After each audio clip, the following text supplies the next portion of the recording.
حافظ سفیان صاحب نے سوال کی ہے کہ روزہ کھولنے کی دعا کب پڑھنی چاہیے؟ کچھ کھانے سے پہلے یا کچھ کھانے کے بعد کب پڑھنی چاہیے؟ دیکھیے گا، افطاری کی دعا دو قسم کی ہے حدیث میں۔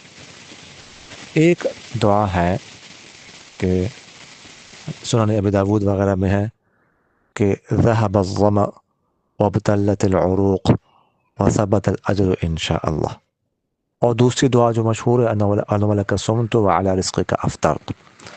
تو جو پہلی دعا ہے وہ تو افطار کے بعد پڑھنی چاہیے، اور جو دوسری دعا ہے اس کے بارے میں کوئی وضاحت نہیں ہے، پہلے پڑھ لے، درمیان میں پڑھ لے، آخر میں پڑھ لے۔